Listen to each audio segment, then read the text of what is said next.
Well, hello and welcome to the first virtual Open City. We have some really exciting features here on Hopin that mimics a physical conference. At this point, I'd like to introduce the beautiful, talented, fantastic Jaden Ong. So this game that I have designed is called Picasso, inspired by a very famous artist.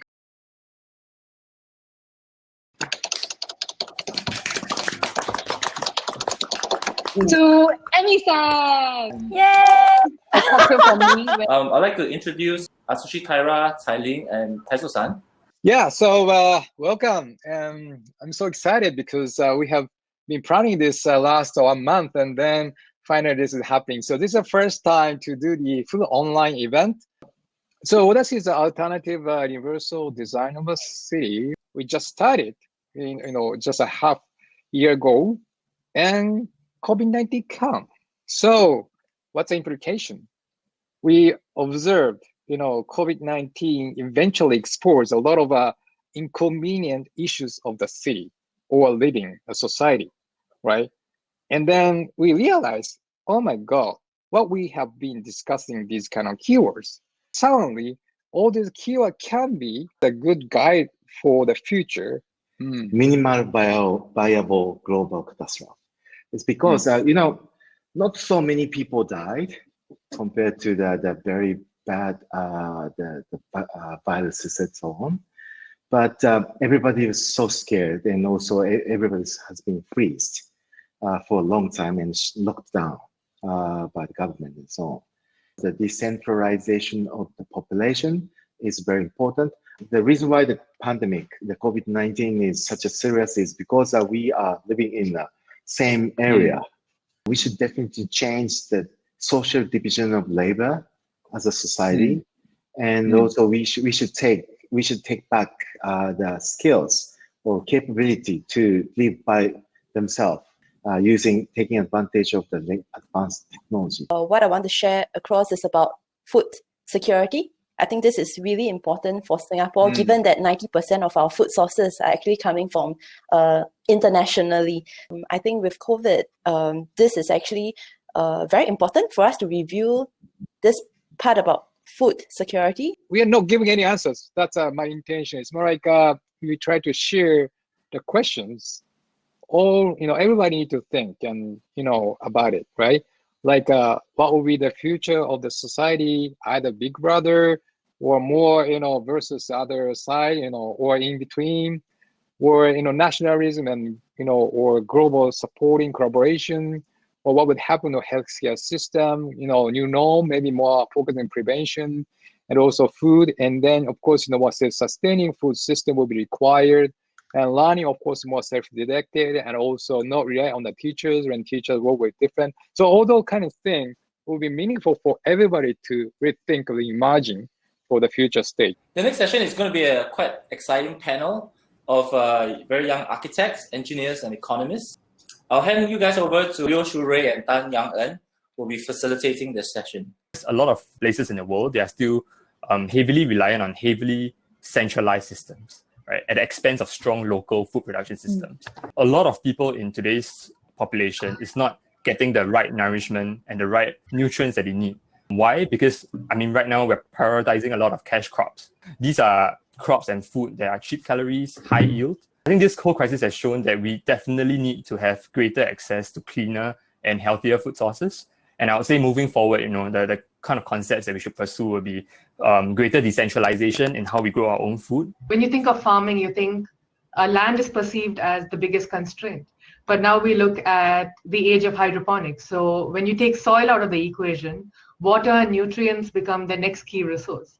So as we make decisions for the future, we really need to focus on decentralized renewable sources, which are universally accessible as well as cost effective. So maybe the new norm could be giving energy and water back to the grid instead of taking only from. So it will be a two-way system. There will be a lot of focus actually on interior design to integrate sort of well-being and means of production into our lives. Architectural design will begin shifting towards facilitating and encouraging a more engaged, I think a more flexible and more active community as well. Next up, we have a session on Gen Z opportunities in the age of crisis. I think fundamentally we feel a sense of a loss of control, like a loss of control over a narrative that we have so carefully tried to craft. There's three kinds of people that I've met. The first kind that is very worried because they feel like they're starting off their career on a lower stage because it determines the path that you're going to be taking, and your future progression pretty much is set when you start off your career path, which is a very common thought. And I don't really disagree with that. There's also like people who are optimistic. I will say that I'm one of them. So like people who really believe that it's time for them to rethink their priorities, their goals, and what they really want to do, and to work on how to differentiate yourself. Lastly, there's people that don't really care, and they feel like things will definitely go back to normal once the pandemic ends. That this was a white swan event, right? That it was entirely predictable. What does that say too about human nature, right? This whole point of resilience of the world, maybe we'll finally start to get it now. Resilience means that you've got to prepare ahead of time for something like this, right? But this is the perfect, most horrific example of a white swan event, right? How does Gen Z regain the narrative? Like you guys are, in terms of like voting powers, you're quite, you're not there, right? You don't hold the block of control. You don't hold the capital, right? You're not controlling positions of power in politics or business. How do you think about regaining control? So I think when we talk about regaining control, because you're right, at this stage we are limited in our capabilities to enact those sort of top-down kind of change. But we can do it from the inner out, from the mindset level, because that's where it has to begin. The micro level is where it has to begin. And the mindset change that I would recommend, I would say we need right now, is that we have been too reactive. We have been too focused on, especially in the context of this COVID period, just getting through the downturn, just get through this period. What comes next? That's something else. But I think we need to change our focus to focus on preparing, being ready when the upturn comes, because the upturn will come and it will be a new normal in that upturn.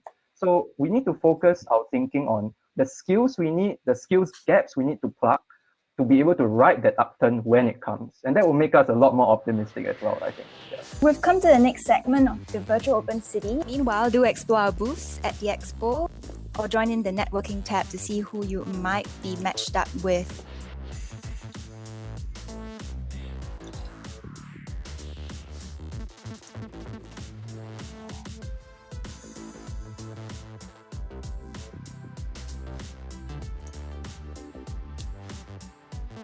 Food value chains may respond differently to one type of shock, such as a drought or a flood event. But we know that the aggregated impact of such an event may reduce the overall food security of a region, of a country, or maybe in this case, Singapore, a small state. And what we want to make sure is that we are prepared for such events. And basically, we want to develop anticipative skills that we can foresee such an event. And if this event happens, we are able to sort of absorb it. And if we are not able to absorb it, we at least can have strategies on how to recover from the event and eventually even learn from it. So I think one important aspect of food circularity to look at is really about food waste recycling. What we see is usually the visible cost that's on top, cost to the producers, etc. But what we don't see is the cost to our environment, cost to our climate, which has a lot more longer lasting impacts. And that actually constitutes the bulk of problems of food waste. Yang, you did mention about decentralized food systems, production systems in Singapore. We have 3 types: commercial farms, community gardens, and backyard farms. And we have a great goal of achieving 30 by 30. And I'm just wondering if the two of you think that this is an achievable goal, and what does it take for us to, get to the next level to be more self-sufficient? But I think when I look at biodiversity, which is, I think, key to any kind of sustainability moving forward, I look at it in 3 themes, right? it has to be diverse, it has to be native, and it has to be culturally relevant. So I think biodiversity starts on your plate. How I want to wrap it up is for everyone to think about the desert island challenge, right? If you were going to be stranded on a desert island, what are 5 crops that you're going to bring with you that is native or regional? So just think about those 5 things that you're going to bring with you. And that's what you really want to grow.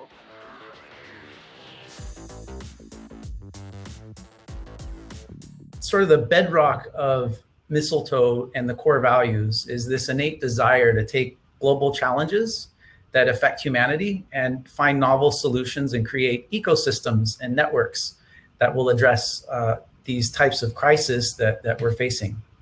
In this context, when we start looking at the needs of a city, there are a lot of different areas that need to be taken into consideration. So how do we eat? How do we sleep? How do we stay safe? How do we interact with each other? And there's another set of questions, which is how do we get stuff? How do we make stuff? Where does it come from? And so today's session, we're going to talk about these last few questions. So to sum all this up, the microfactory is therefore exploring how we can democratize and distribute means of production for the people to create individually or collectively. As we progressively move towards a closed loop or circular system on the far right, we still have waste as an output. Traditional recycling methods for plastics merely delay the inevitable dumping our plastics. So while we can reduce the resources that we use, at this stage, we still have waste issues with the system. So what we're aiming to do at the microfactory in the near future is to fully close this loop, to not only use the minimum amount of resources, but to rethink and include waste streams and waste products as resources as well. So climate adaptive manufacturing actually wants to do that kind of production shifts such that decentralization is a viable option to explore. So there's a focus on qualitative customization, localization, and carbon footprint minimization. So with the current challenges of like climate change and like the pandemic lockdowns, we see that there is a need to really shift towards microcycles of energy and production. So what we started was we realized that we can't solve our problems with the same thinking that we used to create them. So we focused on one person. If we try to reduce the footprint and consumption pattern to an individual and decentralize housing, how does that result in a community shift? Our hypothesis is by saving consumption and reducing the footprint with larger communal spaces, people will be happier and lead to more inclusive societies.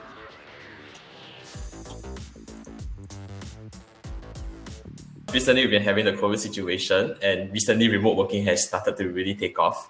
But even before COVID-19, we actually noticed that a lot of people have shown an interest in remote working, but there was actually still very slow progress towards this as a goal. So we long ago gave up calculating by hand in favor of calculators. We've long ago given up writing big documents in favor of Word. We are going to give up a lot more stuff to superior technology, and that shouldn't be a bad thing. We should change our attitude to it, right? Because a robot doing something that's repetitive and boring means that I don't have to do something that's repetitive and boring, which means I've got more time to do things that are creative. For me, there's 2 types of robotics, right? One is automating the boring stuff. The second one is just doing the things that need to be remote because it's just so dangerous. For example, you know, like when they send the lunar rovers and also the Mars rovers, it's because of the risk.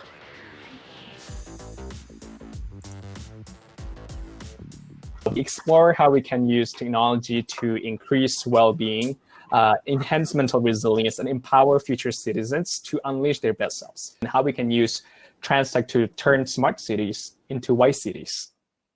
Most of us grew up with this idea that we need to be happy. That is just the key to a good life. That's what our parents told us every day growing up. So chasing this high and sustaining the bliss often paradoxically leads us to feel empty and disengaged. So if chasing after happiness is not the key to a good life, then what is? And not to mention, the world is increasing in terms of complexity. We have exponentially increasing our ability to impact the world without increasing our ability to make sense of it. You know, we have to consider what is an important indicator to measure the flourishing of people who live in it. Smart cities, on the other hand, it's not a new phenomenon, but it is less than 2 decades.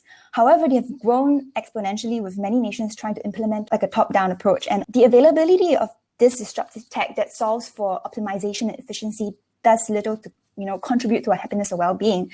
But the good thing is that we must remember that technology is just a tool, and it is an amplification because our intention that builds what is being optimized for.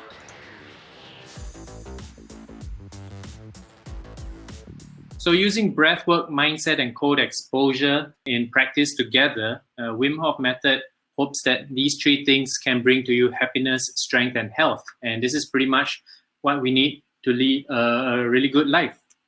For the benefits, there are a lot. When we breathe well and deep, we can increase our pain threshold, we can become less stressful, inflammation can be brought down, and we can get a lot of energy, a lot of euphoria, and hormesis is the most important thing here. Hormesis is the act of making our bodies, putting it through a very stressful situation for a very short amount of time. The opposite of hormesis is our day-to-day struggles in life, stress at work, with relationships, with money. These things are small nagging pains that just bug us and keep us on our toes non-stop. When we practice hormesis, we flip it around the axis and we put ourselves in a super stressful state, but then we stop. So it's stressful for just a short amount of time. This kind of training in any form gives the body the most benefits. We're going to do this thing but with our breath, with our lung capacity in relation to how much oxygen and carbon dioxide is being exchanged. We're going to do the same when we jump in the cold. We're going to shock the body, shock all the blood vessels.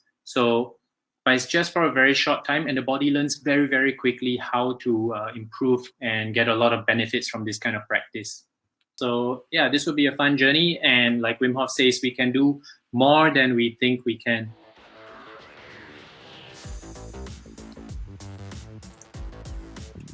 Hi and good afternoon to our friends from different continents. So why we call this session Global is because global actually reflects both local and global consideration. This is what you need to have, the dough. Okay, now I'm going to show you how to make the filling. Onion, means garlic, curry leaves. So you add in your garlic and add in your onion and let it saute for like 2 minutes or so, or until it's fragrant. Okay, next you're going to put is curry leaves, curry powder. My curry puff is a bit different because not only we add potatoes, we also had sweet potatoes. So it's spicy and sweet at the same time. About now, you can add in your potato and your sweet potato as well. So this is the texture that you want. So you take a generous amount of filling. Make sure that you can fold the pastry into half, okay? What you do is put it together and then you just like press down. Today I bake my curry puff instead of like deep frying it. Before you bake, you egg wash them to have this like shiny golden brown finish. I'm from Vancouver, Canada, but I've been living in Singapore for 9-10 months now.